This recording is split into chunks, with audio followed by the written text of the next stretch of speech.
Record. Okay, great. So welcome everybody. This is our fourth week already, our last week of class. Doesn't mean that you won't have access to the materials, you will. I will talk about that at the end, but it's our last week of presentation. So we ran over a little bit on week 3 because we had such a great speaker. And so we are going to talk a little bit about assessing land this week, as well as kind of dipping the toes into leasing and buying land. So that means we're catching up a little bit on week 3 and then going over some of the resources you have about leasing land. I know that this is not everybody's priority. When we talked at the beginning of the class, folks were really dialed in on wanting to purchase land. But we will talk about leasing land because, like Jen Elliott said last week, you might be in a situation where you own some land, but then you're also going to be leasing land. Or you might be in a situation where you are needing to get some experience like Jessica did and use that experience to get an FSA loan, which is going to be a better situation in terms of a loan rate and less money down. So in that case, you might end up in a lease situation. So we want to touch on that and talk about the resources available for leasing. But the majority of tonight is going to be on buying land, and that's going to be with Ben Druffel from Northwest Farm Credit. So we did have a few homework assignments from last week. In addition to working on those financial documents, I asked you to look into the land requirements worksheet and look at the land comparison worksheet, and then start filling out an action plan. And these are all tools that we would really like you to become familiar with in this class, so that when you're actually looking at land, you know, oh yeah, that's right, I have a copy of that worksheet. That's going to be really helpful for me to refer to, or I can go back to that slide deck or that resource list and be able to drill down into that when I'm doing a land comparison. So we know that you're not having parcels right now, but this can be really helpful to you just to think about how to use these tools. Okay, so I just wanted to do a check-in with everyone and just what's on top of your mind tonight regarding your search for land. It could be something that was sparked by one of your assignments, or you know, this is where I've come to at this point in the class. And I think I'll just start with Corinne, and I'll just go through people as I see you on my screen. Sure. So for us, we're just still trying to really drill down the importance of being close to our in-laws and how much that should play into kind of restricting the area that we look for land. So that's the biggest thing. And we're going out there in a couple weeks to Idaho, to where you guys are. And so that's going to be a lot of what we're doing, is just kind of driving around and seeing the area near them that we didn't really look at in this, with these glasses on before, seeing how close we're going to be to them. So just location. Great. All right. It's great to be able to do that reconnaissance. Anna. Well, for me right now, it's kind of having to possibly shift where I'm looking for land, because now there's a possibility of it being me and my mom, and if that ends up being the case, then we'll have to find somewhere that's more or less halfway between our work, so that neither one of us has to drive a really long ways, especially in the winter. So that's kind of a shift I'm having to make right now, and kind of looking at, well, what is there kind of in that area. And it's a very different landscape, looking, you know, approximately midway between Orfino and Lewiston instead of, you know, up here on the Palouse. Yeah, that's interesting. There are some amazing parcels of land that in those landscapes. So, and we'll talk about a little bit about some tools on how you can look at that land today. Emily. You muted me because Hi. Hi. asking us all to give whatever. I don't care. I would say the reality of if we want to have land that was also more of a outdoor recreation place, that the size in which we purchase land will matter. Keeping it to a reasonable amount, which we could likely cover at least a large portion of it with the finances that we have already, and then saving for like coming to terms with the operation costs of even a small hobby farm. I think was a good practice. And thinking through also like family, how far away we want to be. And I'm really fascinated. I just keep coming back to this idea of like all the case studies around conservation partnerships or other easements or CRP land, or how to have to serve a dual purpose on the land of an environmental aspect. Like I was really fascinated about all the native plant species from last week and how they're building that into their design. That fascinates me quite a bit. So milling a lot around. Great. Okay, let's see. Karen. Hi, sorry about the family noise. My desk is in my kitchen. So for me, I've come to realize that it is a lot less about owning than leasing and finding ways of making my business portable. So I've been giving a lot of thought into that. And the case study I'd read a couple weeks ago was a very cautionary tale in that they had jumped in without really having done enough research, and they paid a price and are still paying the price for it. So that's where I'm at now, and trying to do a lot more research into all the different aspects of what I need to do. And it's actually a creative time. So I'm enjoying the research I'm doing, but it's not so much focused on putting together the financials and then going off to that diving board of jumping into land, because that's not really where I'm at. And I would not have known that actually if I had not gone through the course. So it is a win-win, even though I'm not going to take advantage of the actual land seeking at this point. Okay, great. Great, thank you. Jackie. I think for me, top of my mind right now is really kind of rethinking and reevaluating location for us and where we want to center our search. Based on starting to look at land and starting to look at land prices, and realizing that for what we're looking for, we might be priced out in the area that we're thinking of. So we might have to expand and get a bit more creative. So I think kind of the value of going back to the drawing board and coming at places with fresh eyes and thinking about things in kind of a new light. Okay, great. And let's see, Janelle and Ryan, we'll have to have you type in the chat. Let me open that. Great.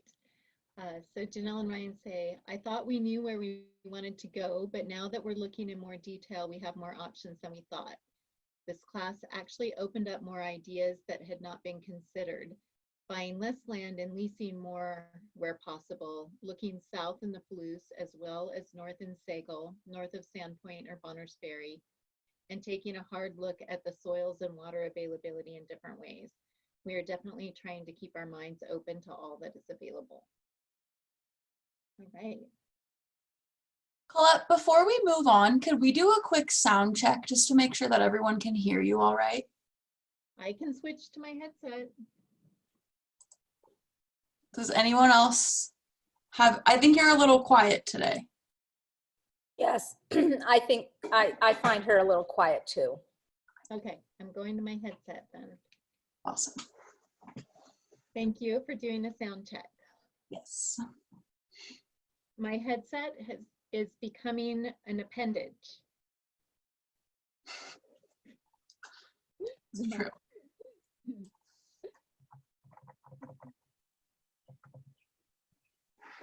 That I should be able to hear better.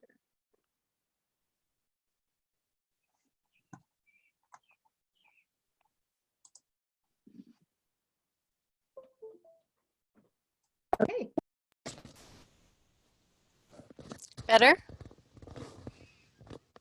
Okay, I see Emily is nodding, so. Great. Just let me know if it is not better, because my computer is telling me that it's wonky, but as long as you all can hear me, we're good to go. Yeah. People are putting in the chat that that sounds better. Okay, thank you. Okay, so we're going to talk about land assessment for a few minutes before Ben gets on. And so I wanted to talk at first about what is the difference between a land assessment and a site assessment. And the biggest difference is that when we do a site assessment, we're looking more narrowly at a specific piece of land, but particularly at that physical piece of land. When we're doing overall what we call land assessment, we're looking at the neighboring land, we're looking at the community and the functionality of that land around our goals and our business ideas in relationship to its context. So it's bigger than the physical site, but it also does include the physical site. So why conduct a land assessment? The first thing is just making sure that it is going to work for you, and what are the pros and cons in terms of the type of production system that you want to do or the type of enterprises you want on your farm. And then if you are homesteading, which I know at least one person in our class is considering homesteading, is it going to work for you in terms of some of the things that you want in terms of your homesteading community and the attributes that you want in terms of a rural lifestyle, but also access to some of the resources that might be important to use, such as Wi-Fi, if that is important, how you want to maintain connection with other people. And you really need to make sure that the site is compatible with the kind of farming or ranching that you want to do. And in some cases, if you haven't really drilled down into exactly what you want to do, that site is going to have some flexibility for you to develop different types of enterprises over time.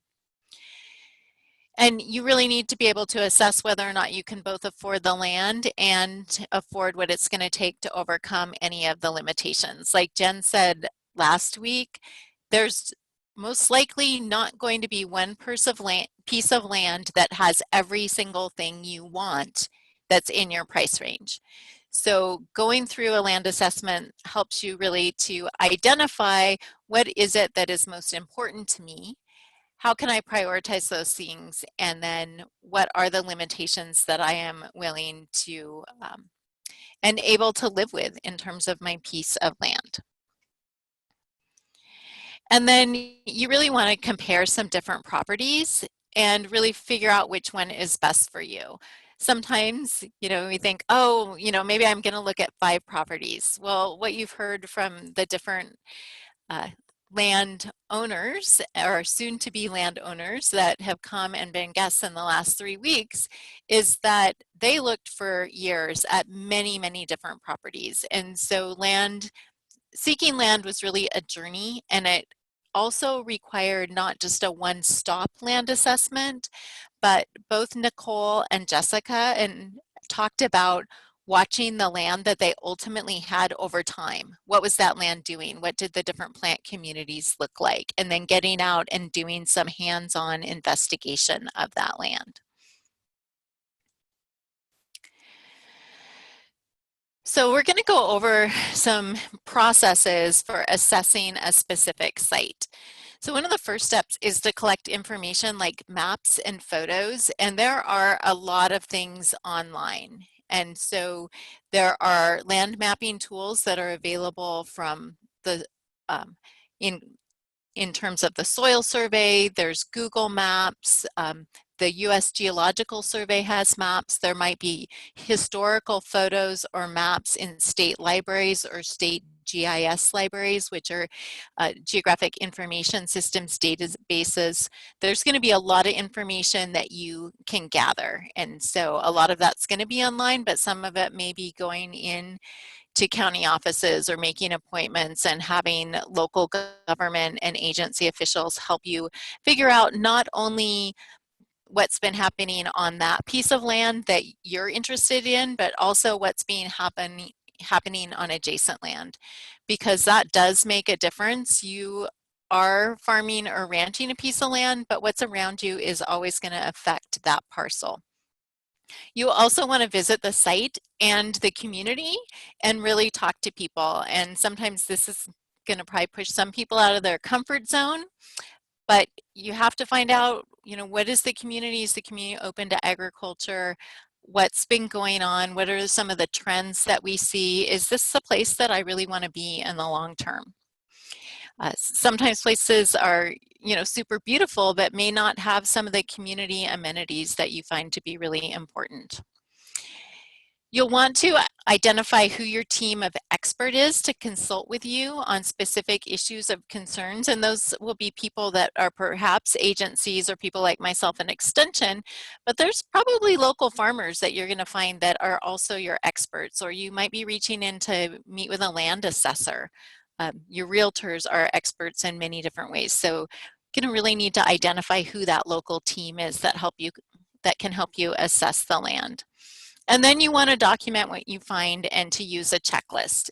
And you will get a copy of these slides, and this word checklist is hyperlinked to a U of I publication that is new about finding agricultural land and how to assess it. And the last 3 pages of the publication are really checklists of things for you to consider with that land. And then we have other checklists in the online classroom. And you just really need to perform your due diligence because you don't want some of those surprises that you can avoid. So we're going to go through some key features to assess related to land in a little bit more detail. So the location and configuration of the land, the natural resource base and the infrastructure, the improvements, what land use and management is happening or has happened in the past. Talk a little bit about property rights and some of the limitations that might come with land and how you could find those out. When we talk about carrying costs, we're going to talk about more of those costs of what does it actually cost for you to have that land. We call those carrying costs. And then the community support for agriculture. So let's jump into each of these in a little more depth. So location, where is the property located and how does that impact it in terms of the weather and the growing season? Is there going to be road and highway access year round? And you know, maybe you're in a situation that this is a rural property, so you do have a road access, but maybe that road access has a maintenance cost associated with it that you need to know about. So there's many properties that I've been to where there's a rural road, the maintenance of that road, the cost of it is shared by the neighbors. And so there's an agreement that's sometimes formal, sometimes informal about who plows that road and who grades it and the like. So those could be costs that you need to think about. Are services readily available? I think Jen talked about that, you know, the availability of power and how her costs of getting power to their house that they build on their property and to their other infrastructure was less because there were power lines there, even though in her ideal situation, she wasn't right next to power lines, but there was an advantage of that. Is there affordable housing if you're not on that land or in a transitional period? If you want to bring some type of portable housing on that land, does the zoning of that area allow for that? And what infrastructure would you have to live on that, like in a temporary situation? One of my colleagues, her and her husband, bought about 600 acres by Horseshoe Bend, and they lived there in their camping trailer for a year before they were able to afford all the infrastructure that they needed to put onto that land. They were able to do that. Is that something that you would be able to do and willing to do to be able to be on that land in an affordable way? And then, are your neighbors friendly towards agriculture? This picture right here, this is Crowbench Farm, and Crowbench Farm is just outside of Orofino, so north central Idaho, and they have about 26 acres, and you can see they have quite a large herd of cattle. They also do pastured pork, and when they first bought their land, they had a neighbor that was really friendly to them, and they were able to lease the land of the neighbor and run their cattle on that additional acreage. And the neighbor sold that land to a new landowner who is pretty hostile towards them and is very clear that they do not want any of their cows anywhere near that property. And they actually had to pull their cattle off that property really quickly during that sale transition.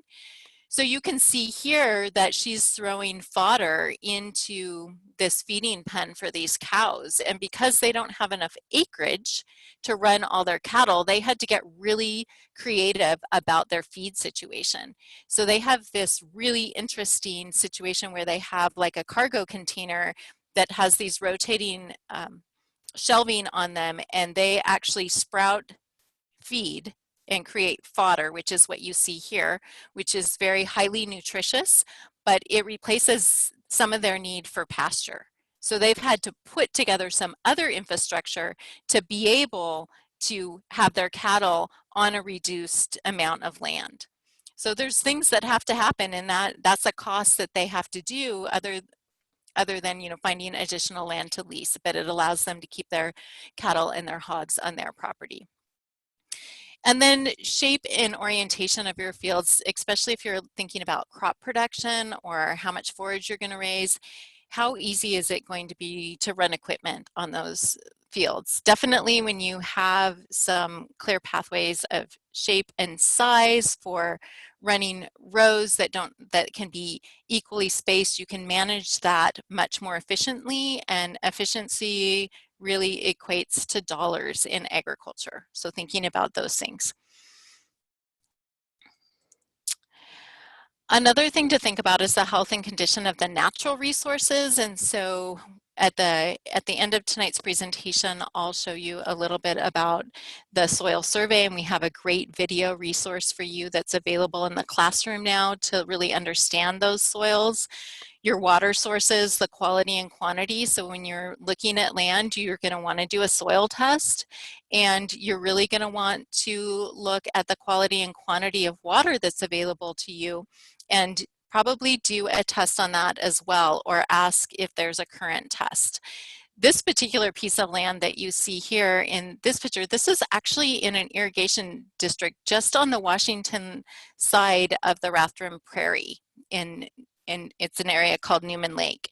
And this is great because they have irrigation water that is available through that district, and they're able to get a lot of water on their property. But you can probably see in this picture how many rocks are in this land. I've never seen agricultural land that has this many stones in it. So the water holding capacity of the land might be quite different because this is a really coarse soil structure.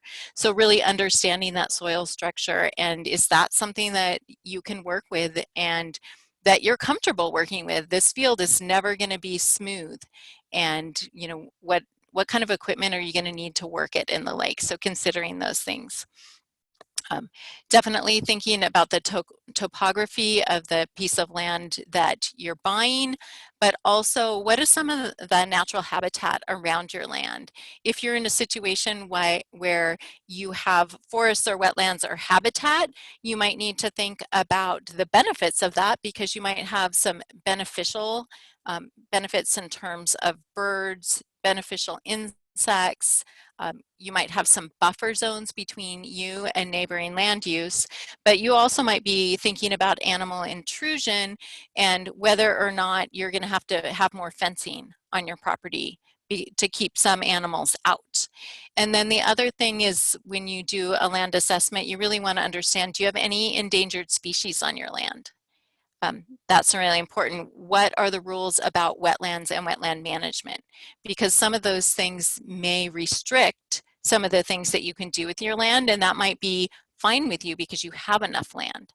But understanding that in advance is really important. And then in Idaho and many other places, you might have some of the rights to some of the things on the land that are owned by somebody else, because minerals and other subsurface resources can already be owned. Somebody else might already have the right to use those, and that means that they are going to have a right to access some of your property to withdraw the items, the minerals, or the natural resources that they have the right to. We've talked a lot about infrastructure and improvements, and so again, this is something that you're going to want to look at and have an inspection done. So there is an investment when you get really serious about a piece of land, right? Not on your first trip out, but if you go out and you do a reconnaissance, go back, think about, well, this is something I'm really serious in, then there's the investment of understanding, you know, what's the state of the septic system in the utilities and the water systems. If you're coming with those as part of the assets that you're paying for, then you really want to make sure that they're in good condition and understand if you need to do any investment. So it's kind of like when we buy a house, we have a house inspection, somebody comes out and looks at every single little detail. You want to do that same due diligence with your land. And then thinking about not only what is the current land use, and that can really matter to you. So if you're looking at a piece of land, and like Jen's land that she talked about last week, so she bought land that had been in dryland, you know, wheat rotation, and she had to do a lot of investment in improvement, and she uses her animals as her means for doing that land management. So she's doing a lot of cover crops, but she's also using animals to manage that land and improve the fertility of the soil and the plant communities. Going into a row crop situation where you want to do some type of, you know, fruit or vegetable production, what that previous use is could make a lot more difference to you than it did to her. So really thinking about that and what the active management is. If you want to move into a certified organic system, how long is that going to take you?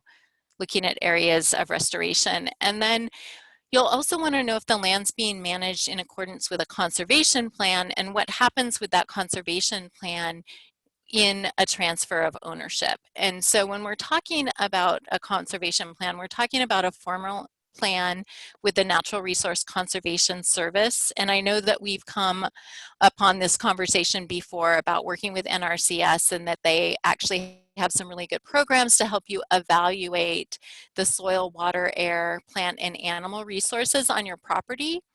And then they're able to offer you options to address those. And then your property can become part of a conservation plan where there's some funding to do improvements. And then it's really important to understand with a conservation plan what happens with land transfer. A couple other things to think about are those property rights and potential limitations. So as I mentioned already, are there any property rights owned or leased by others? So that's where we're looking at what's above ground and below ground. And then are there any limitations on the use of the land? And you're going to be really seeing those when you're talking to your county assessors, when you're looking at the title. And I know, Ben, you're on, and you might be able to talk a little bit more about in that process of purchasing land, where would the places be that it would show up if there's any limitations on that use of that land, and if there's any easements on that land. And we talked about carrying costs, and I know that you're already thinking about this, because when we did our check-in, everybody was starting to think about, okay, what is it going to cost me to either, you know, maintain or improve a land that I purchase? And then even if I lease, how do I look at how those are handled within a lease? So we'll talk about that a little bit after Ben's presentation. And then finally, community support for agriculture is really important. And some communities, when you really look at their comprehensive or master plans, you'll see if agriculture is in there. And that's a really important indicator of where the community is on a policy level on farmland and whether they're looking at protecting farmland for the long term. And then also looking at the market structure for your different products, and is the community able to afford the products that you are producing, and do they want those products? Is that agricultural sector growing, or perhaps you will have access to processing, especially doing livestock, and then being able to transport your processed product to a market. So kind of summing up this place, looking at really, does the property meet your needs and your goals? Do you need to have some other professionals come and help you assess that property? And then does the price reflect the value? And I think a lot of you are running into this in Idaho because we do have such a beautiful landscape and it's so desirable to move here. And I'm helping my son look for land right now, and he's looking in both northern Idaho and northeast Washington. And the price differences between northeast Washington and north Idaho are incredible. It is so much more expensive to buy land right now in North Idaho than it is in Northeast Washington. And I think we've just seen some trends in land values, and those really have to be considered reflecting on where is it that you can locate and afford for the value of the operation that you're doing, what you're going to be able to produce, and how you're going to be able to sell it. And then again, just remembering that if a site doesn't meet your needs, there's always going to be pros and cons, but you're going to want to compare it with other sites and find that one, like Jen said last week, that she saw it and she finally knew this was the property that they needed. One more thing to think about when you're thinking about land, this is actually the value, the land in the salmon area where Jessica McAleese has her farm. So she was our presenter in week 2. And I just wanted to say that one of the things that you're going to want to think about as you establish where you want to live and maybe where your market is or where some of the infrastructure is that you're going to need to use is that there's a cost for that. And in Idaho, oftentimes the distance between where farmers live and where they can find livestock processing is a huge cost. And that's something that you're going to want to look at if you're producing livestock, is where are the processors, and be able to talk to those processors to know that they would actually be able to serve you. So what I'm saying is, even if you see it on the map, oh, there's a livestock processor, I'm good to go. No, you want to call the processor, find out how much space they have, what their future is, what kind of processing you can have. Would that meet your needs? And then you'd want to visit that processor as well. But I'm just showing this map to kind of show you between Salmon and Pocatello is a 3-hour drive with 211 miles. There's a cost to every one of those miles that are about using your vehicle and your gas and your time. So really thinking about that location piece and what is it that you need to be successful in your farm or ranch business. And then finally, as I mentioned, the web soil survey is a great resource, and we have a couple of extension educators that put together a handout. Actually, it's one extension educator and her husband, who is a retired soils faculty member. And they put together a really great instructional presentation, which is recorded and is in the online classroom, about how to use the web soil survey and using many different intricacies of this tool to look a lot closer at pieces of land. And then they also have a written guide. So with that, do you have any questions or comments about assessing land before we invite Ben to show his slides?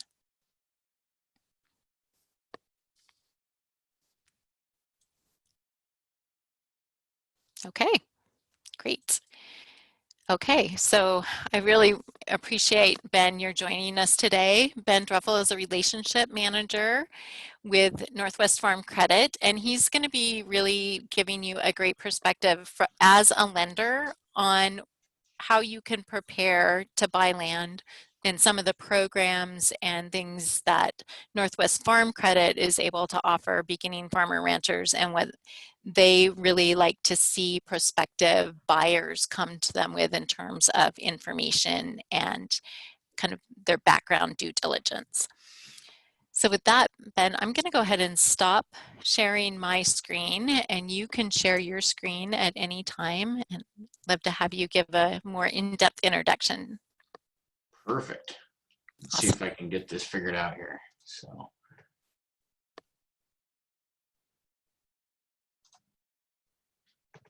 Okay, can you see that? Not yet. Oh, here we go. Oh, now it's coming. Okay. Perfect. So yeah, I guess you're just not in slide presentation mode though on what we see. Oh, perfect.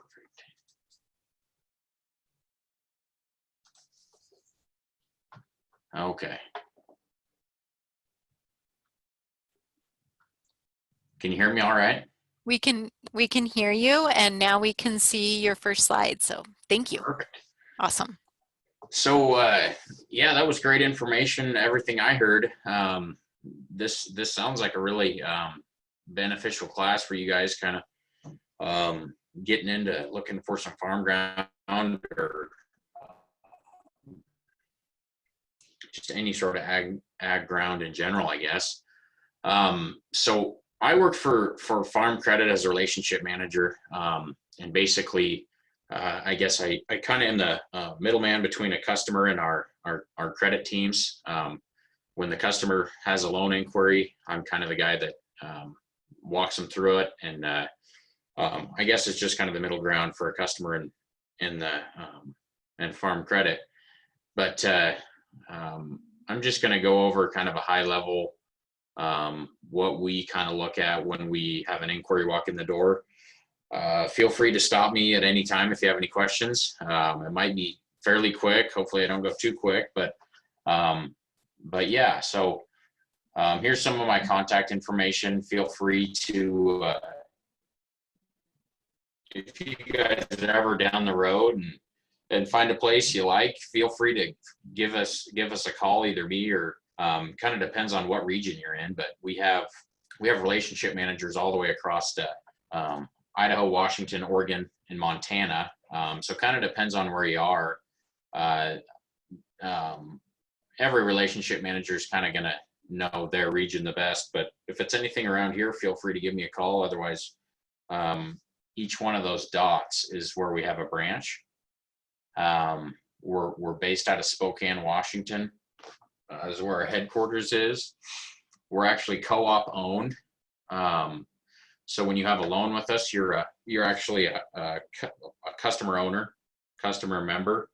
And we have some neat things we can do with that. We pay back a patronage percentage of every loan amount every year. So we can essentially be more competitive than conventional banks with our co-op structure and the Farm Credit system, I guess, backing us. We have around 700 employees. Yeah, that's a little bit about us. This is a few things that we deal with on a daily basis. Real estate financing is probably, I don't know if it's our largest thing that we do, but we do a lot of it. Operating lines is definitely the thing that takes the most time. But in terms of our portfolio, I'm not sure if it's larger than a real estate or not, but our operating lines, we have to service those every year. So if a customer's got, a changing operation every year, we're reviewing it and seeing how things are going. So they definitely take some time. Equipment financing, we do a small amount of that. We have a sister company, AgDirect. If you guys are getting going and need, kind of a small equipment loan, that's probably who we'll turn you towards, is Ag Direct. They can usually get stuff done quicker than us, and a lot of times they're cheaper, not always, but we actually have crop insurance. I don't handle anything with crop insurance, but we do have that sector. And then we have country home loans. So any home, and I'm not sure who provides the guidelines, but in a rural area, we can lend on. So yeah, that's a little bit about us. Here's our locations again. AgVision. This is kind of our program that we have a lot of our beginning farmers enroll in. So you can see the parameters here: 35 years or younger, 10 years of farm experience or less, gross revenues less than 350,000. So if I remember correctly, I think most of you would fit into that criteria. And this AgVision program just gives us a few more underwriting criteria that we can kind of have some wiggle room on. So I just want to jump in, Ben. Sure. I believe that you do not have to meet all 3 of those criteria. Is that Nope, correct? that's correct. So you just have to meet one of these 3 in order to be enrolled in the AgVision program. And I think once you're in it, it's either 10 years or, if you don't meet any of them any longer, then you get, you graduate from it, but it's, you can be enrolled in it for up to 10 years. So, yeah, thanks for that clarification. That's a good one. So here's just a few things that we can do with it. Some fee waivers. So an appraisal fee, when you guys get serious about buying ground, we'll have to do an appraisal on it. That'll be one of the first things we kind of look into. And we'll go into more details why that's so important later. Appraisals can be fairly cheap and they can be fairly expensive, kind of depends on what we're looking at. Loan origination fees, we have the ability to waive those as well. So every loan that we write on real estate is going to have a 1% loan fee, which is something you guys might want to jot down. Sometimes it's not a huge fee, but if you get up there in some of these larger loans, that 1% fee can really add up, and it can actually make a bit of a difference. So with this AgVision program, us as relationship managers have a little more flexibility on waiving those fees.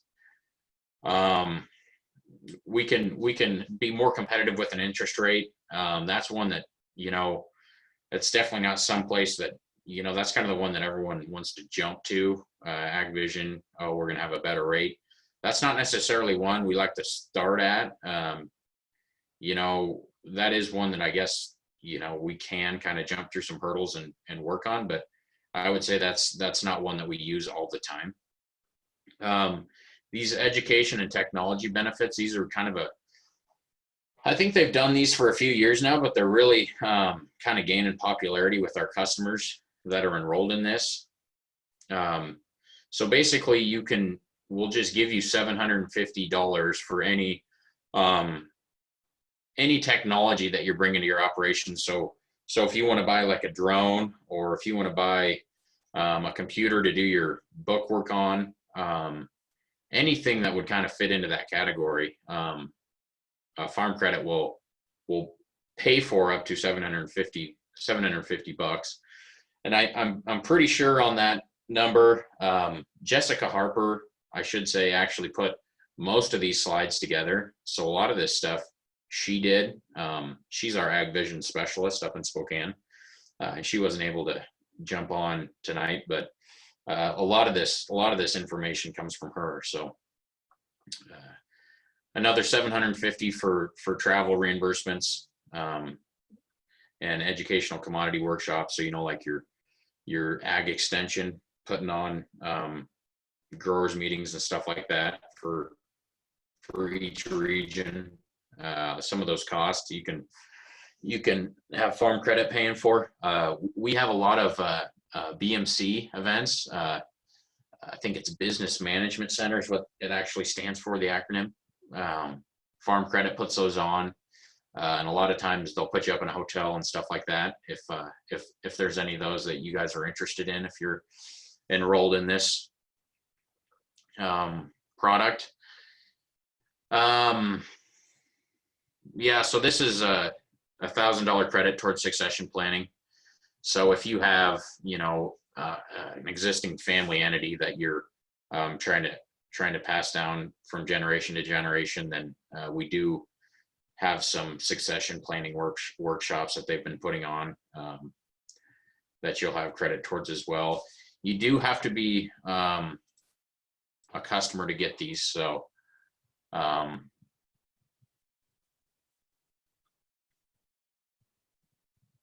so the program eligibility, this is we kind of went over this a little bit before. If you meet one of those 3 criteria that we spoke about previously, then you'd have to meet these as well. But a lot of these, you know, are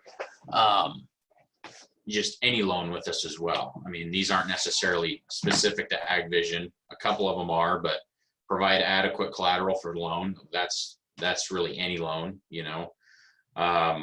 Have a cash flow budget that projects repayment ability for the loan. That's AgVision, but that's really any loan as well. A minimum 650 credit score. I think that is a little bit lower for the AgVision program, but I think our conventional loans are right in that range. Financial information and business plan indicates operation will show positive financial progress. So that's basically just saying, you know, you have historical financial information and you're going to be able to basically sustain your sources of income. Sometimes we'll see, you know, people inquiring for a loan, but it looks great, you know, for the next couple of years, you know, say they have some sort of, you know, note receivable or something from selling another entity. But as soon as that kicks off the balance sheet, then, you know, we will have to show that, you know,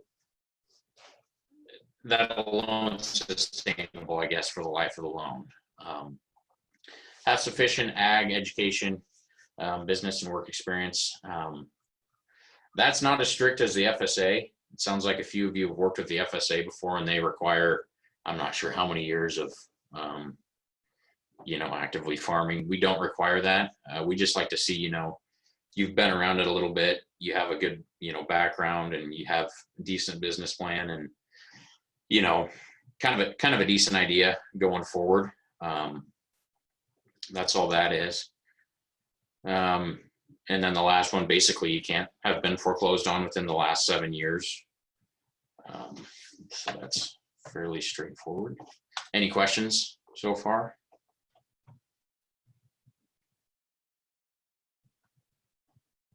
We haven't seen any come in. If anybody does have questions, if you just put them in the chat, then Mackenzie and I can make sure that Ben gets those to answer. Perfect. Yeah, I don't know if I can see the chat, but. No, we'll read them to you, Ben. Okay, perfect. Okay, so here's another couple, I guess AgVision again. Again, you wouldn't necessarily have to be enrolled in AgVision to I guess try to do one of these partnering loan options. But I guess AgVision probably, you know, it might work a little bit better if you are in AgVision, but again, it's not a requirement. So probably our biggest one that we work with is the FSA. Sometimes when we have loans that are technically out of our lending parameters, collateral position is weak, you know, maybe say the margins are a lot tighter than we'd like to see. Later on in this presentation, I'll kind of show you what some of the parameters are that we're looking at. Basically, if any of these parameters are higher risk or, you know, or tighter tolerance than we would like to see, we can put an FSA guarantee on it. And basically what that does is that mitigates our risk. So if a loan does get foreclosed on, you know, something goes bad, and the FSA would basically cover 90% of the losses we would incur from that. We do have,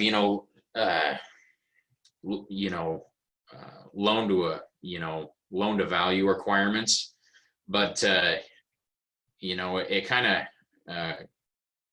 I don't know. People always forget how expensive it is to, I guess, it rarely happens, but when we do have to foreclose on a property, that can add up. The expenses can get very expensive. So a lot of times we're actually losing money on it by the time we exit the relationship. And so this FSA guarantee can mitigate that risk and allow us to kind of stretch out a little farther. The FSA down payment program, this is one I wouldn't mind, you guys kind of really taking a look at. If you guys are ever, thinking about purchasing a property, it seems to work great. I've used it countless times, and every time I've used it, it's just been a great program for, both parties. It's great for us, it's great for the FSA, and it's great for you guys. Basically what it allows us to do, it brings our our capital requirement way down to 5%. Usually we're requiring 30% down on just an in-house financing, where Farm Credit's just going to finance it. We would need 30% down. When we partner with the FSA, this program allows us to limit that to 5%. The FSA has a loan for 45% of the loan amount, and we finance the remaining 50%. The FSA's term is usually 20 years, and they allow us to bump ours up to a 30-year. So that can kind of limit your debt payments annually. The farther you term it out, the smaller your payment's going to be. Usually we can only go out to 25 years, but again, when we partner with the FSA, it takes a little risk out of it. So we're willing to stretch out a little more, and we'll go out to a 30-year. So that's a great program. I definitely jot that one down. And it's something we could visit when you guys get serious about something. So the Washington State Aggie bond program, I've never written a loan this way. It's very effective. You can get very low rates on it. I'm not sure if it reduces your down payment requirements, but it's another option out there that we could visit if you're buying ground in Washington State. Again, I've never used it myself, but I've been around relationship managers that have, and they've spoke pretty highly of it. So it's just another tool out there if you're in Washington State. So Ben, we do have a question that has come in, and the question is, do you have any experience with combining any of these options with VA loans? Again, I don't. I know we do like to help the veterans out as much as we can, and I think there is some additional lending parameters that are specific to them, but we have never had a partnering loan with the VA. I don't want to say it's not something we would do, not possible, but I've never been involved with that. And a lot of times the organization is fairly specific who we'll do partner loans with. If you just have, basically we only do them with a handful of people. But again, I don't want to say we wouldn't or we haven't. I just am not sure on that. I can follow up with on that if if you'd like. So. Yeah, that would be great. I'm wondering if maybe the relationship officers in Spokane or perhaps down in that would service Mountain Home would have more Okay. experience with that Sure. because of Yeah, the and Jessica business might there. know too. Sure. She seems to be kind of on top of all that stuff. So I can I'll follow up with her and shoot you an email on what I hear. Okay, that'll be great, and then I'll share that. Oh, Perfect. and for Oh. those of you, Ben is located in Lewiston, Idaho, so just about 35 miles south of Moscow, so in the Panhandle. That's great. Thank you. Perfect. Any more for now, or doing Nope. good? We're good for now. Perfect. So this is another program we have for kind of our young and beginning farmers. It's our RateWise program. And this is something that you guys can get involved with right now. You don't have to be a customer to enroll in our RateWise program. And it looks really good when we have an inquiry come, walk in the door or give us a call and they're enrolled in this already. It's not necessarily a huge thing, but it just kind of, it's just one of those things where it's just kind of nice to see, it just shows that the person's been, thinking about this for a while and, kind of been planning on it, I guess. But anyhow, it basically just rewards you for being involved in, education and ag, and kind of encourages young people to go to workshops, conferences, industry events. And basically, the more you attend, the more of those events you attend, then Farm Credit will give you credit for each one you go to, and can build up enough points to lower your rate down the road.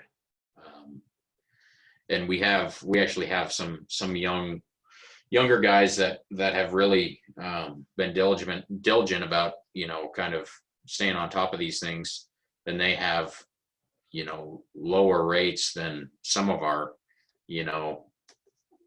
older customers that probably are more financially strong. And I guess because of this RateWise program, we've allowed them to get the rate kind of down there where it's pretty cheap. So it's kind of a neat program, something to take a look at someday. So Jessica had this in here. These are kind of your, I guess, your main lenders that like to work with ag. When you guys kind of get the ball rolling, maybe some of you have already, I'm not sure, but a lot of commercial banks are fairly picky and specific on what kind of ground they like to finance. There is some more risk in, I don't know if there's more risk, but it's just a little, it's different financing ag than a lot of commercial businesses. There's just a lot more, I guess, unknowns. There's just a huge variety of different things that people can get into, and some of these commercial banks aren't as excited on financing ag as I guess we would be, or the FSA. Some community banks are getting into it, and then you have your private investors, family, friends, and I guess that's probably going to be your main people that will venture into financing for ag. Every once in a while, we'll see seller financing. If you're seeing a seller work through, it seems like, if it's the seller, this works great. A lot of times if the seller is going through like a real estate agent, we rarely see the seller want to finance. If you can have a relationship with someone that might sell down the road, this is a great tool. It works out really well for both parties. And I would encourage that if you can kind of rig that up where a seller's willing to finance you. But anyhow, I guess I could kind of go into that if we want to, but otherwise I'll just kind of leave it at that. So, so these are a few of the things that we will initially ask for a customer when they apply for a loan. First thing's going to be a balance sheet. I'm not sure if you guys have worked through one of those yet. Basically just verification of your assets and liabilities, your inventory, equipment, all that stuff. Basically, you're just a snapshot of your current financial position. And then 3 years tax returns. So your tax returns are going to show us, basically your proven earnings, and kind of, what kind of repayment we can get out of a customer, and how large of a loan I guess we can write. And then this next one is kind of a tough one, and it's something I would encourage, when you guys are working through these things, I would encourage you to work with,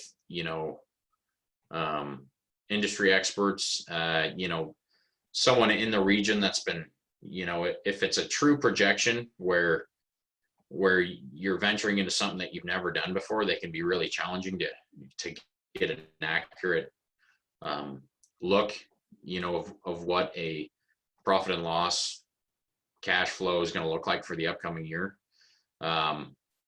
So a lot of times we will encourage people to, reach out to an industry expert in that region. A lot of times we'll help customers a lot with these things if we, feel comfortable doing so. Where if you're getting into a niche market, we're probably not going to have, we might have seen it before, but we're probably not going to have the expertise to be, really dialing one of these in for you. So these are, I guess, a key thing that we like to really focus in on, especially for new startups and, expansions and stuff like that. So a business plan, not required, but it's awesome when we see one. Just kind of gives us an idea that, customers thought it through, has a good idea of what they want to do, where they want to go with it. If we don't see one, it's not the end of the world, but I mean, we probably will ask, I guess, a lot more questions if we don't see one, to try to better understand, I guess, what your goals would be with a piece of property or a business venture like that. So purchase sale agreement, fairly straightforward. When you're done negotiating, then the seller will sign purchase sale, the buyer will sign the purchase sale, and it's basically it can be a month, can be 2 months. Basically just gives you a kind of a security and gives you a little time to acquire financing without the seller coming back in and saying, we want to change this and want to change that. They're locked into what's on that, and you're locked into what's on that as well, to a degree. If you can't come through, then it just kind of falls through, but kind of the terms and conditions are kind of set in place at that point. Entity documents, this would be if you have, if you're not a sole proprietor, if you have a corporation or an LLC, we would want to make sure that those any entity documents are up to date, that the entity is current, currently active with the state they're located in, and just make sure that everything's good to go there. Any questions on these things? We have a question that came in, and you might be getting to that. The question is, how does lending work with Northwest Farm Credit for land with versus without a house? Okay. If you could remind me of that here in a couple slides, if I haven't gone over it already, but yeah, probably in a couple slides, I might go over it a little more in detail, but not quite like that, but I will go over that here in a second. Okay, great.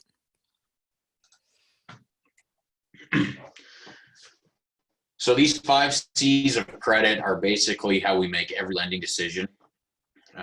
We analyze each one of these things, I guess, as an application comes in.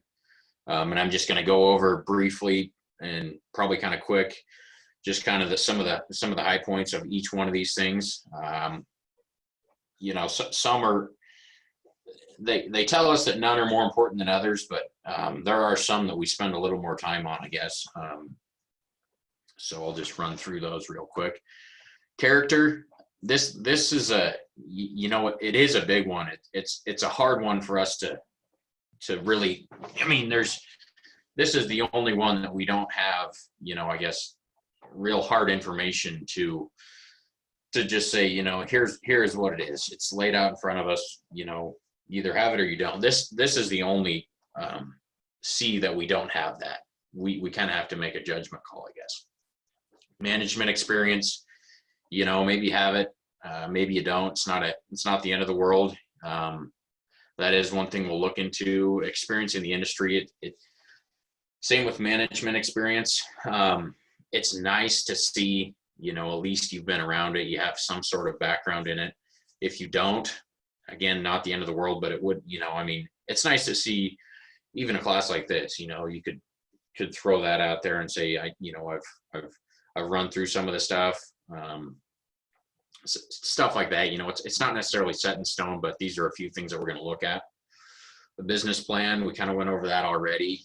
3-legged stool, it's kind of how we'll, I guess, look at every operation. I guess we kind of take a look into these 3 things. So production, is it sustainable? Is it, profitable? Stuff like that. Processing, just like you guys were talking about earlier, if you're going to raise cattle, you got to be able to, process those cows and take them to market. So is there infrastructure for those things around? For example, we had a handful of customers over in Montana that were just gung-ho for hemp. It was kind of the, cutting edge. Guys wanted to get into it early before the market was saturated. Things looked good. Production looked good. Processing, they figured they could kind of process it themselves, bale it or do something. But there was no infrastructure set up anywhere. There's some set up in Washington, but no infrastructure like they needed to market that product. So most of the guys, most of our customers that grew hemp over there, it was just a complete loss, just a waste, because one of those 3 legs, wasn't set up quite yet, or wasn't, where it needed to be. So those are just some things, kind of to take note of, and that's kind of what we're going to look at. Credit history. We'll go over that here in a little bit. Maybe next slide. Credit report is really, I don't know if you guys have gone over these or not, but they're really kind of becoming more and more important all the time. It seems like, 10 years ago, a credit report was not, they weren't taking it into a huge consideration as much as they are now. A lot of our lending decisions, especially on our smaller loans, are going to be a lot of our decision will be based off the credit score. For any loan smaller than 500,000, we actually run it through a program. Once we kind of check all the boxes off and say, yeah, it looks all right, we run it through this program that pulls your credit and kind of gives us a risk rating, is what they call it. And probably the majority of that report is based off your credit score. Not necessarily just the number, but kind of what's been going on with it. So it's just something to be aware of. Definitely something to spend some time on, making sure, you're doing the best that you can, and, progressing that score and making, not, I guess, having it drop on you. If it is dropping on you, there probably is some sort of, problem that you want to, I guess, look into. And I'm not an expert on credit scores, but there are a few things that, kind of are simple things that kind of stand out. If you're using too much of your credit limit, that dings your score. We see that a lot with customers, looking at an operating line year over year, and every year it drops a couple of points, and the customer's kind of like, I make my payments all on time, I don't know what's going on. Well, if you only have a $5,000 credit limit and you have a credit card balance of $2,500 at any time during the month, even if you pay it off right away, it's going to ding you for having more than a third of your credit limit fulfilled at any time throughout the month. So just something to kind of be aware of. This Okay, must be some. Oh, go ahead. We do have a question. One of our participants checked their credit score, and their history was 13 years, but it only classified as fair because the average length of the credit history was 25 years. Do you have any tips for that? Does the credit score change with? Yeah, that's a tough one. I wouldn't know what to tell you there. There are different, I guess, credit reporting agencies that will take, different factors more seriously than others. But I mean, yeah, it shouldn't take 25 years to build up credit. But fair credit, I guess, I'm not sure. Here's some ranges that Jessica put together. But if you have, even 680 or above, really it shouldn't affect things too majorly. We like to see 700 above, but I don't know how to answer that really. It's a tough one, and the credit industry is really kind of tough to understand. They do some different things, kind of almost counter to what you think they would be doing. Sometimes the more money you borrow, it will actually improve your credit, kind of depending on if you're keeping things in line, kind of like credit limits and stuff like that. But yeah, I'm not sure. I guess there's not much you can do there if that's the only thing kind of pulling it down, I guess. So I'm not sure. That might be something though to be able to note and have a conversation with your lender about that, to point out that in my credit, like it's the different metrics are looking really good. The rating is fair because of the length of my credit history, not because of my performance during that 13 years. So I think those conversations do make a difference, and they're in this larger portfolio of the 5 C's that are being talked about. Right. Yep. And we actually have some flexibility on credit.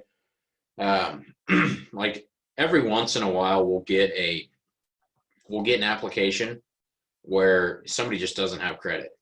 They don't have a credit card. They've never gotten a loan on anything. Their credit score is basically just not there. We can write a traditional loan. I say traditional loan. Every loan, I guess, that I'm kind of referring to as untraditional is through our AgScore system. So that's anything under 750,000. Once we get above 750,000, we write what's called a traditional loan analysis, where it doesn't rely on your credit score so heavily. It's more based on a kind of worksheets that we put together, that we put all sorts of information into, a much more thorough analysis. This AgScore system is going to rely on your credit, but it's also going to be a lot quicker for our loan team to process. So if you have, say a horrible credit score, kind of due to, something kind of, maybe that was kind of out of your control, or you just don't have one, we do have the ability to run smaller loans through a traditional analysis.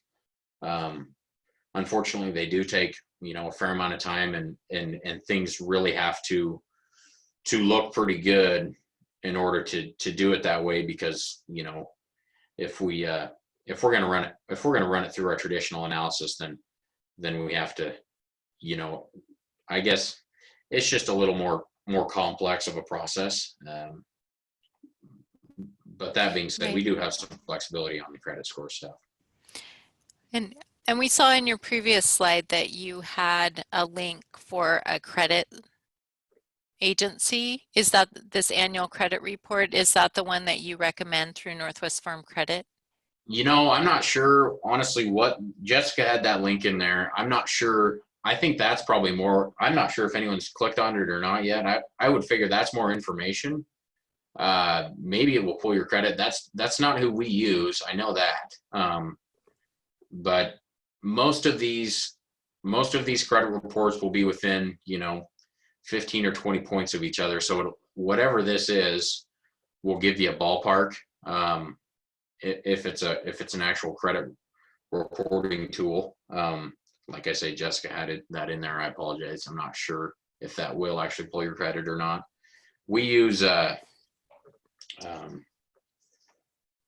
I can't think of it off the top of my head right now, but we do not use this. I'm not sure. I wouldn't say annual credit report is probably the name of the company that's pulling it, but I think we use Experian, I want to say, is who we're using. Okay. But yeah. Okay, great.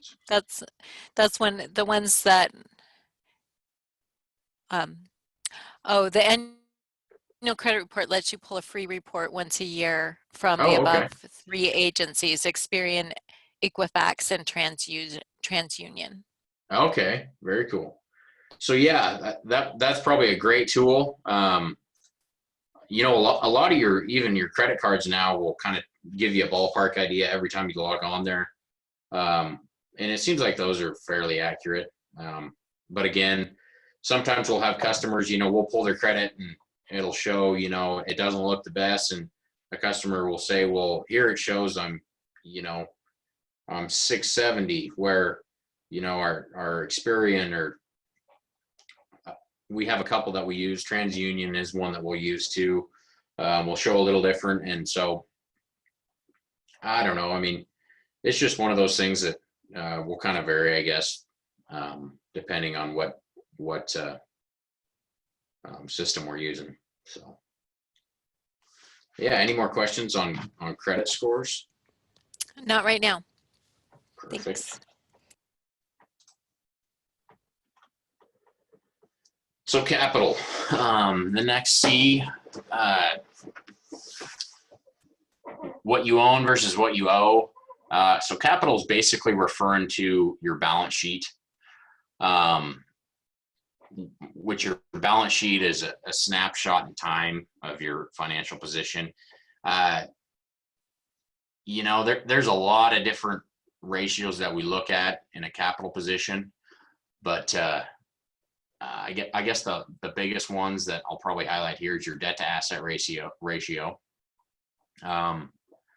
We really like to see this, you know, 65, really, that Jessica had that in there. That might be the AgVision requirement, but 65 is really getting up there. We really like to see that around 30% in a you know, a production ag type entity. It is where we like to see it. Don't get me wrong, we have them up there in the, you know, 50, 55 range, but that's considered a higher risk type of operation. An AgVision customer, we're going to be more flexible with. But yeah, you're definitely going to want to shoot for under 65% on that. Working capital, which is basically your liquidity position. This is basically telling us how liquid, I guess, your asset position would be. So it takes your current assets minus your current liabilities equals your working capital. So this number must be positive. This is basically just looking in the next year, your incoming expenses versus your, I guess, I shouldn't say expenses, kind of your incoming principal and interest payments versus your current asset position. So we like to see a year, a year worth of kind of, I like to say flexibility or room for error. If you have a bad year, and kind of, if you don't make any money or you don't make enough money to service all your debts, this is the number that you're basically pulling from. So if you, I'm not sure if that makes sense the way I'm explaining it, but if you have a principal and interest payment, you got to make that payment. And if you didn't come up with the revenues to cover that within the year, you got to pull that from your liquidity position, basically from your balance sheet, which is not sustainable. So if you're showing that position is positive, that's just saying that you are not in a sustainable liquidity position. You're losing money. The way things are right now, you'll be losing money every year. So this is also your funds, your excess funds for down payment or expansion. If your liquidity position, if your working capital position is at zero right now, you don't have room for a down payment, or you don't have room to expand, because you're already running out of liquidity for what we'd like to see, currently. So if you pick up any more ground or any more, expenses for your operation, you're going to be upside down. So that is a huge thing that we're looking at all the time. That's probably the first thing that I look at when I pick up a balance sheet. But yeah, just a super easy calculation. And honestly, a lot of just wage earners, their liquidity position is not very strong, because they're expecting a paycheck, a fairly sustainable paycheck month to month. So they don't have to worry about, crop failing, or, all they got to worry about is, I guess, losing their job. And so we're an ag entity. We're going to want to see a lot more room for error, just because there's a lot more risk in it than a wage earner. So we have a question, is if you have a contingent sale, can you have a contingent sale for a ranch or farm? Meaning, can you leverage the sale of your current house into the equation for purchasing your ranch? Yes. So you're basically taking your current house or ranch, and you're using the equity in that for a down payment. Is that? Yes. Okay. Yes, you can do that. You can do that. We would basically, what happens there, we see it a lot, because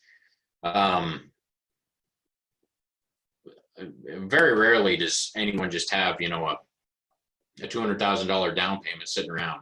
A lot of time we're pulling equity from another asset that they've either paid down. So yes, we can do that, and I'll kind of go into that in a couple slides. That kind of goes into our collateral valuation, would probably be where that fits the best. Okay, great. Thank you. So capacity, this one's fairly straightforward. This is basically just going to be your repayment for the loan. Will you have enough revenue from your ag entity and your off-farm income to repay your principal and interest on this loan and all your other loans. That's another thing some people forget. We have to take into consideration any other debts you already owe. We can't just show, yeah, he or she's got enough to take care of our payments. We got to be able to show you got to, have a bottom line after all your principal and interest payments. This is where we kind of already talked about your cash flow budget. We'll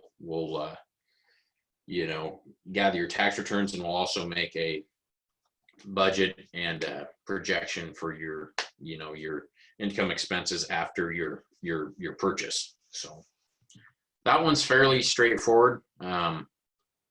But yeah, a big one that, we'll spend a fair amount of time on this one, but it's a fairly simple concept, I guess. So we have a question, and this relates to the question I emailed you about related to net worth percent. So on the balance sheet, you can get your net worth by looking at your assets minus your liabilities. And if you are, so I know that you used like debt to asset ratio. Yeah. And so that's the particular percentage that you're looking at. Right. So yeah, so that figure is basically, so what was the question again? Sorry. If you have a target net worth percent, or if you consider that in the loan package. So yeah, so your debt to asset ratio would be kind of it would kind of be, so your net worth is your net number. So your debt to asset ratio is basically, what percent of your balance sheet is still owed on. But your net worth really should be a net number. We're subtracting the liabilities out of your net worth. So if that makes any sense. yes, so you're looking at net worth and debt to asset ratio. Yep. Okay. So yeah, so there is another figure that is basically it's basically, I don't know what the term for it is. I rarely look at it. It's kind of I don't know what you would call it, but it's basically your net worth without taking out your liabilities. So your potential net worth, or your equity. I mean, it's not really your equity, because you still have to make payments on those places, but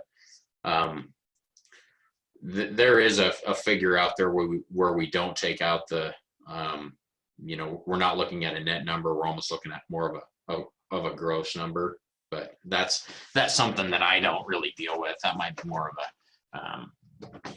a mortgage lender might look at those, but that's not something I guess we would look at. Okay, thank you. So yeah, so next would be collateral. This is basically, just our security in the loan. So I guess kind of to start, our asset, the life of the asset needs to value the life of the loan. So if you're purchasing real estate, really the only thing that we can take as collateral is real estate. I guess a home, we can take a home too, because the useful life of a house is similar to the loan term. We can't take equipment as a collateral on a real estate loan, because in 30 years that tractor is going to be shot, or that pickup's going to be, it's not going to be worth what we have it valued as when we started the loan. And you probably still won't have it. You'll probably have traded something off. So we don't, basically we match the useful life of the asset with the term of the loan. So if we're doing an operating line, we'll take crops, equipment, because that's a year term, or a 3-year term. So we can be comfortable with taking, those assets for that amount of time, because they shouldn't be fully appreciated by then. But So what else on collateral? Advance rate. This is kind of goes back into that question: can we take a home for collateral? You know, to kind of substitute for a down payment, basically your equity in the loan. So basically, how we're going to look at all this stuff is we're going to look at collateral that is eligible to be taken for a certain type of loan. If you want to put up your house and, you know, piece of property, we're going to do an appraisal on your house, and we're going to do an appraisal on that piece of property. And if you can have enough equity in those things, in your home and that piece of property, where a 70% loan to value, so we'll take the appraisal number, what the appraisals come back at. So if it's 100,000, then we'll take 70%, which is our loan to value, loan to appraised value. So we can only loan 70,000 on $100,000 worth of collateral, if that makes sense. So a lot of times people will come and say, I want to buy a piece of ground for 100,000. So then we'll say, you need to come up with 30,000 down, or provide another piece of collateral that has a 70%. Basically, we can get 30,000 of equity from another piece of collateral, if that makes sense. I suppose there'll probably be some questions on that. I'm not sure, but.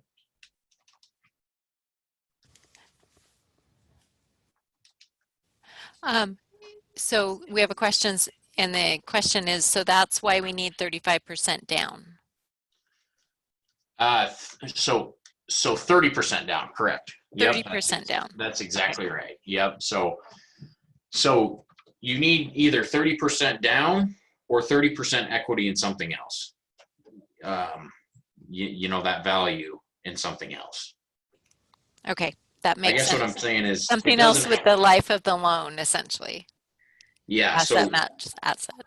So yep. So the asset would have to match. You know, the asset would have to be eligible. It'd have to be the same useful life as what the loan term is. And then we would need to make up that value somehow. So either with cash or with equity from another asset. So yeah, any more questions on collateral? This is kind of a, you know, one that people are always trying to, I guess, figure out, but. Not at this time. Perfect. So conditions, this is the last C. This is basically how we're going to structure the loan. Term would be the length of the loan. Rate is basically your interest rate. There's a few different forms of that. A fixed rate is going to be fixed for the life of the loan. It won't change. For the whole term, it will not change. Variable will kind of follow the markets up and down. So it's going to be changing. I don't know if they change once a month. A variable rate would. There's a lot more risk in a variable rate than a fixed rate. If you have a variable rate and rates go sky high, your rate's going to go sky high. But if you have a fixed rate, as soon as we fix it, when we write you the loan, it's never going to change. So if rates go sky high, doesn't matter. Your rate's already fixed. And then combination, very rarely will we do something like that. Sometimes we'll have a variable rate for the first 10 years and then fix it, you know, for the remaining term of the loan. There's really no reason to do that unless there's something going on with the markets where, you know, I mean, I guess you could say right now would it be a decent time to do it, because variable rates are just dirt cheap right now. So you could have a variable rate product for the first year or two of the loan and then fix it for the remainder of the loan, and try to save a few bucks that way. But generally we're not doing that kind of stuff just because it's not worth the time usually, and the markets just don't allow it. So repayment schedule, we're gonna base your repayment schedule on your revenue cycles. So if you're only selling wheat once a year, or if you're only selling calves in the spring, then we're just going to make your annual payment probably a month after when you usually sell, or 2 months to give you a little time to market. Where if you're a dairyman and you sell milk every month, you know, we're probably going to make it a monthly payment because your revenue is coming in every month, and there's no reason to make an annual payment, you know, if you have a revenue cycle every month. So that's kind of that. Liable parties, you know, that's basically your borrowers, co-signers, basically anyone that's going to be liable on the loan if the primary borrower can't repay it. Covenants, you know, on real estate purchases, there's rarely covenants. Maybe life insurance, I guess, but I don't know if I've ever had a covenant for life insurance on a loan. But basically, covenants to mitigate our risk. On operating lines, we'll see them a lot. Covenants can also be to kind of help a customer out. You know, where if we see a customer's, you know, really having a hard time limit their equipment purchases every year, they're buying new stuff that they probably really don't need. We might put a covenant on there that says only $100,000 can be spent on equipment purchases during this, you know, loan term, to kind of, you know, limit, I guess, you know, for them and for us, I guess their ability to do that. So if there are weaknesses in any of the other C's, conditions is where kind of we mitigate our risk there. So conditions is an important one. This is totally on our side. It seems like it's not something that you guys really would have to worry about. You know, this is something that we work through, I guess, after we've looked at the other 4 C's, and this is kind of where we balance everything out, I guess. So here's just a few things that I put together that these are just going to be my first questions, I guess, when somebody calls. I guess I shouldn't say when somebody calls. I'm not going to ask their debt to asset ratio over the phone, but when somebody walks in the door with a balance sheet, this is what we're looking at. You know, your debt to asset ratio is, you know, where's it at? Where's it line up? In each industry, all these metrics are a little bit different. These are taken off the AgVision procedure, but they vary slightly depending on what industry you're working in. Current ratio, so that's basically your liquidity position. Current assets divided by current liabilities. That's basically, you know, it's an easy one to calculate, but that's very similar to your working capital. It's just another way of looking at it. Working capital, I would encourage everyone to calculate that every first of the year and see, you know, where you stack up to last year. You know, have things gotten better? Have things gotten worse, and why? You know, working capital as a percentage of farm operating expense. That's a really good one. It just kind of tells us how much, you know, that I guess necessarily wouldn't be for a real estate purchase, but if we're doing your operating line as well, or if we're looking at just even if we're not doing your operating line, if you have an operating line elsewhere, we're going to look at that and see that's going to tell us what skin do you have in the game? You know, what percentage of your operating line is borrowed, or is you know, being financed, is what those metrics are going to tell us. Profitability and sustainable margins, you know, we kind of went over that before, but we got to show, you know, every once in a while we'll see, you know, we can show sustainable margins for the first couple of years. Maybe they have a accounts receivable from selling an entity or something, but we got to be able to show sustainable margins for the life of the loan. And we do have to show, we probably want to show, you know, I want to say a 25% margin is what we're looking for. That's not necessarily a requirement, but that, you know, we can't just show to the dollar, you know, this is going to work, you know, after we make all of our principal and interest payments and all of our expenses are paid for and the family living and all that stuff. We do want to see a little margin in there still for, you know, room for error on market cycles and stuff like that. And capital requirements, you know, it's either capital or equity from something else. This is one that almost probably kills 80% of the deals that, you know, that we work with. It's just, it's a tough one to, you know, overcome, I guess. You know, you really have to be working on it for quite a while to be ready to make a big real estate purchase. So what does L stand for and what does AV stand for again? So I had that in there earlier. So it stands for loan to appraised value. And I did have it in there, I noticed, as just loan to value earlier. I didn't have appraised value, but the actual acronym is loan to appraised value, because, you know, I did kind of overhear what you guys were talking about when I first jumped on. You know, these properties are kind of getting up there in value sometimes just because it's a nice area to live.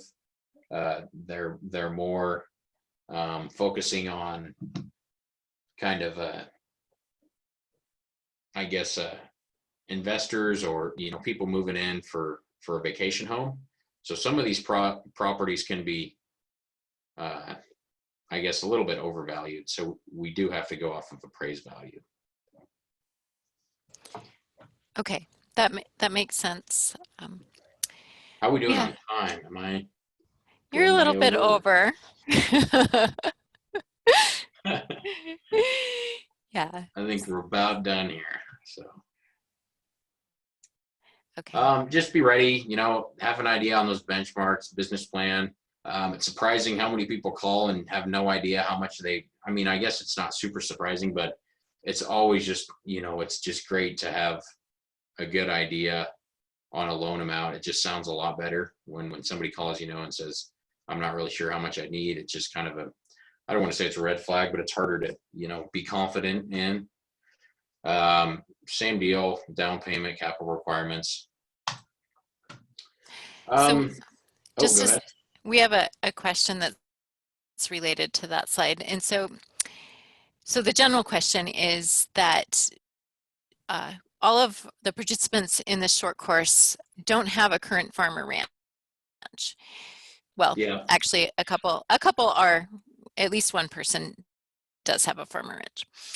But so how does a lender look at our current cash flow and balance sheets in combination with other documents like a business plan to see our vision for the farm ranch, for how drastically all the numbers will change once we take the plunge?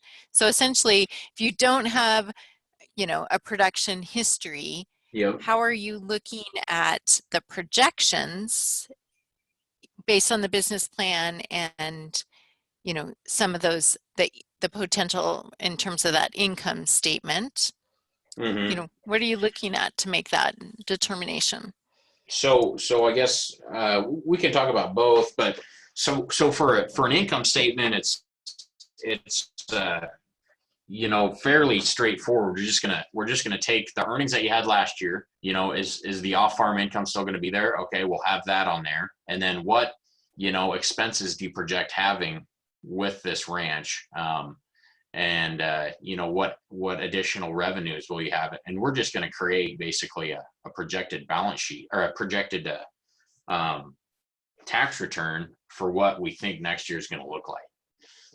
That's where I was saying before, it's always great when a customer can work with an industry expert on those things, because, you know, they've probably seen it before. They know what kind of expenses go into, you know, a startup operation, and you know, what the barriers to entry are and stuff like that.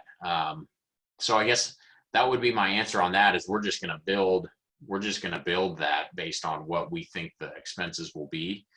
And then for the capital side, for the balance sheet, we're going to do the same thing. So we're going to say your working capital is X right now, and you're going to have to use, you have $100,000 in cash right now. Well, you're going to need to take 25,000 and put that into improvements for your property, right? So we knock that off, and we're just going to take your current balance sheet, and we're going to project what it will look like after we kind of move these numbers around to different parts of the balance sheets, and kind of see what it looks like, I guess. We call it post close. So does that help out a little bit? Yeah, I think it does. Generally that's where we talked a couple times in the past classes about, when you're talking about experts, that there are enterprise budgets out there for different production systems, different enterprises, really thinking through what are those variable costs and the fixed costs. And then when we just, like earlier today, talked about the land assessment, really understanding what you would need to do in infrastructure to be able to get going, and then thinking about that in terms of your business plan and your cash flow. Right. And so I guess another thing I will say there is that's your risk, right? That's going to be the hardest part of this whole thing, is those two things. If you can, if it was real easy to just sit down and say, all right, here we are, I'm going to buy this piece of ground, and I know this is going to work because here it is right here, and XYZ, and I can show it right here. We're going to make $50,000 next year. It's never that, if it was that easy, everyone would be doing it. So I guess don't get, you need to spend a fair amount of time on that stuff, but that's the hardest part of the whole deal. Basically you're taking a risk, and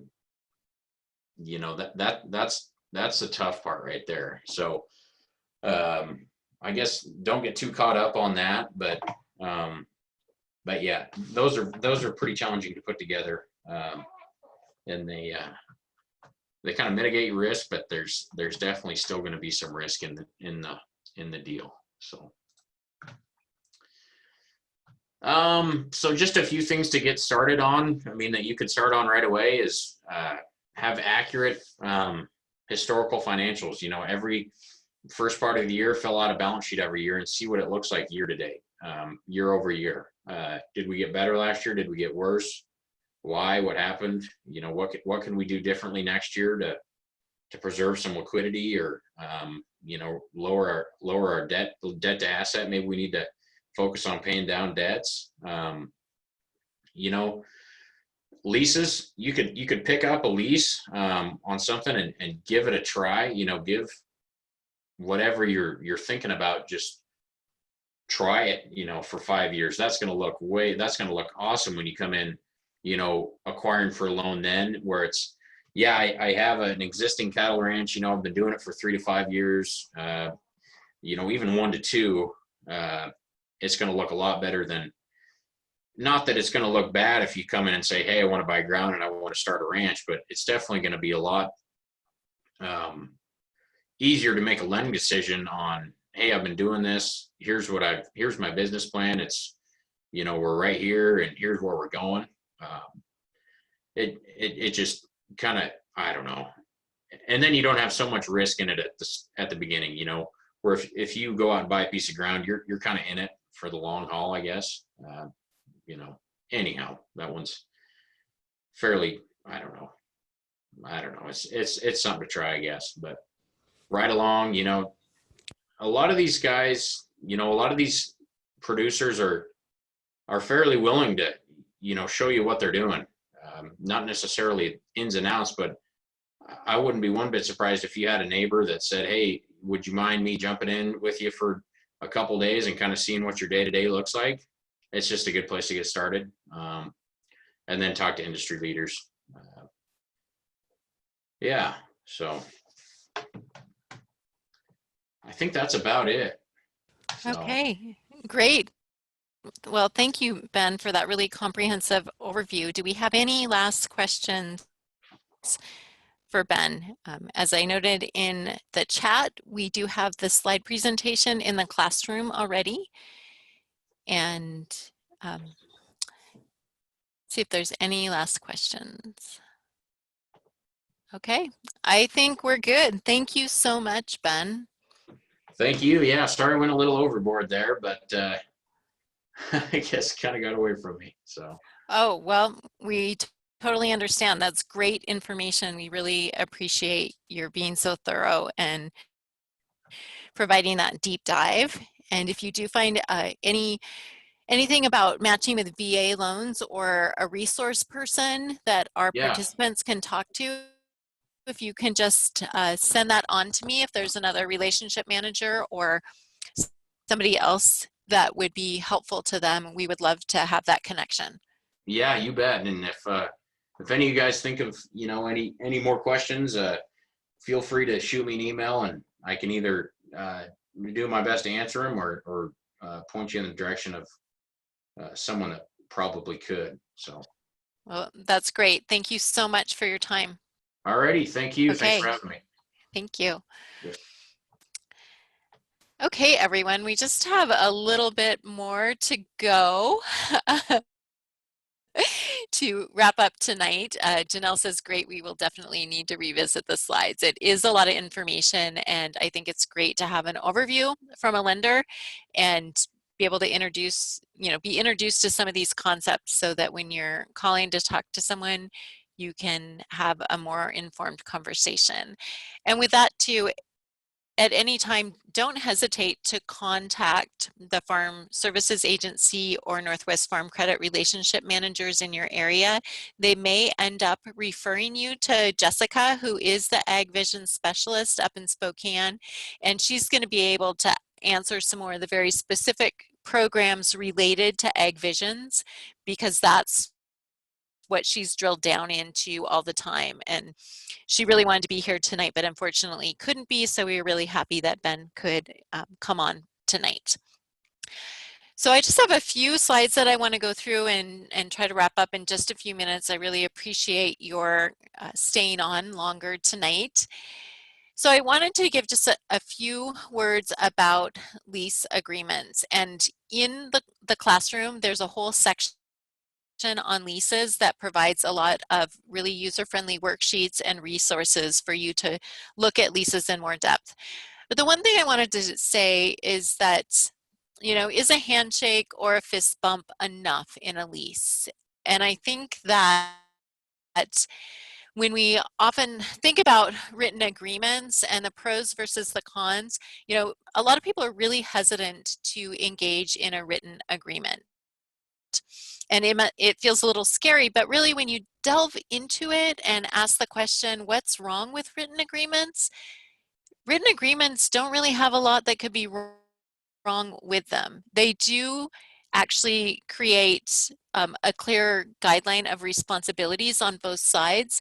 So in the stories that I have heard from beginning farmers, really the loss of the lease has been in most cases on the landowner's side, and without a written agreement, that has caused some enormous challenges for those farmers.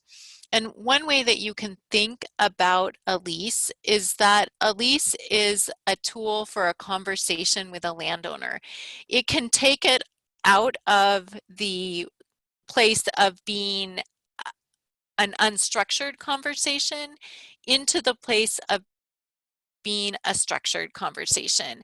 And that can be a lot more comfortable because, as you'll see when you go into the classroom and you look at some of the sample leases, and there's some exercises to help you find different parts of a lease, you can go through a lease and just work with a landowner and say, let's go through a lease and talk about each component of it to see if we're really a good match. And through that, you're going to learn a lot about the goals and personality of that landowner, and they're going to learn a lot about you. And by the end of those conversations about the lease, you're going to really know if this is a person that you want to go into a longer term agreement with. Or maybe you're going to say, you know, 1 year's enough. Let's start with 1 year and see how it goes. And if you're really in alignment on a lot of different things, you might say, can we start with a 5-year lease? And so just think about how you can use these documents as a tool.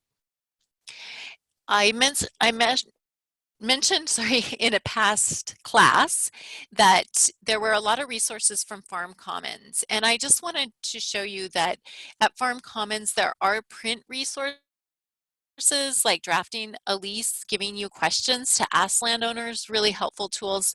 There's some audio visuals as well. So I encourage you to go to Farm Commons and use those resources. You can also ask questions. It's free.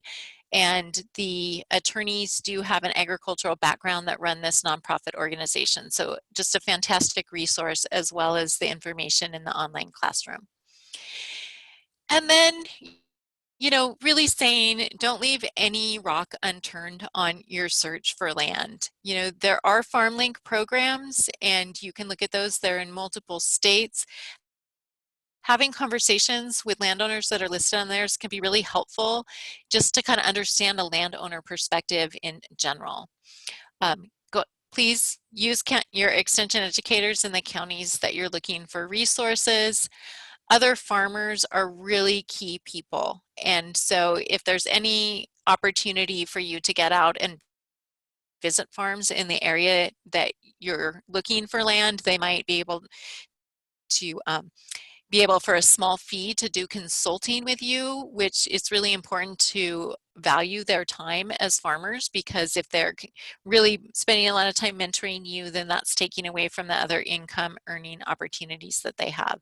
But they're one of your greatest resources. And if you ever get to a place where you find a piece of land and you really would like another farmer to look at it in terms of the type of operation you want, contact me, because I can work with you and other extension educators to find some farmers that could be consultants in your area.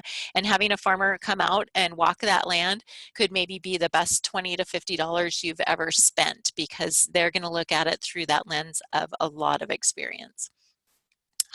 There are farmer email lists, listservs, Facebook groups. You want to join those. Find ones that are related to the things that you're interested in and follow them. That's going to be really helpful. We do have a listserv that is sponsored by the nonprofit organization Rural Roots, and if you go to the website, you can email them or be able to subscribe directly to that listserv, and that's a great way to ask questions. A lot of resources and training opportunities go through that. I will make sure, if you're not already receiving the Cultivating Success bi-monthly e-newsletter, that you receive that as well. Word of mouth of your family or friends, and as you develop relationships, it's a great way to find land. We saw some tools with the county assessor's office, just a reminder, like Nicole did, being able to go online and look at those different parcels. And then when you look at parcels, you can use some other online tools like the Web Soil Survey, and look at the climate maps for growing degree days to get a better idea of what that region can support. Realtors are definitely helpful.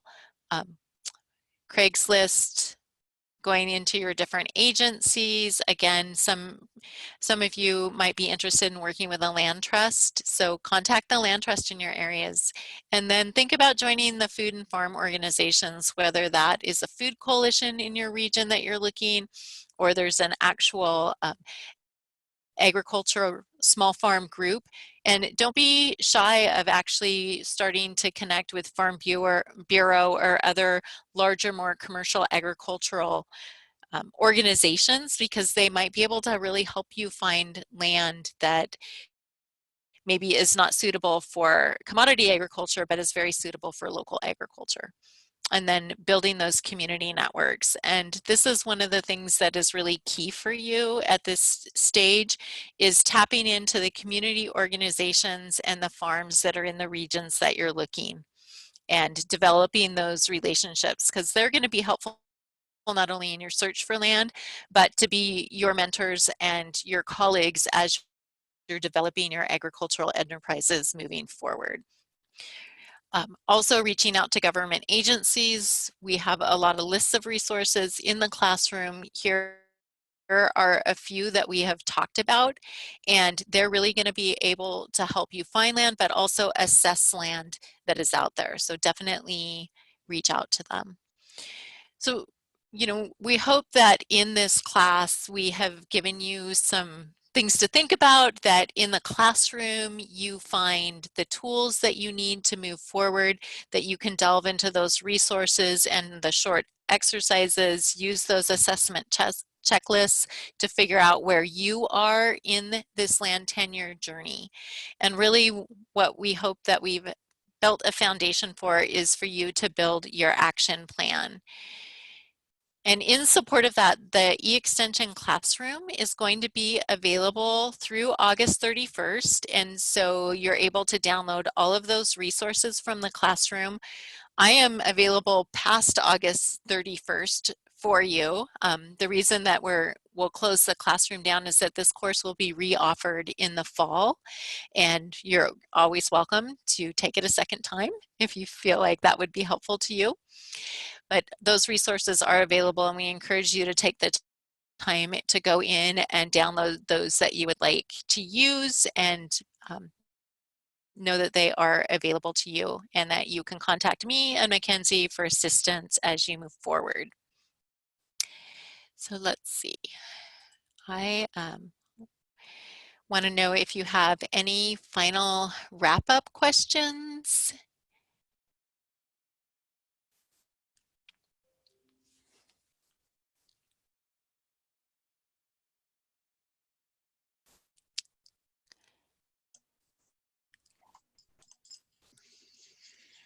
Okay, it looks like you are probably a little bit tired after a long night, and we really appreciate you being on. Again, please contact me.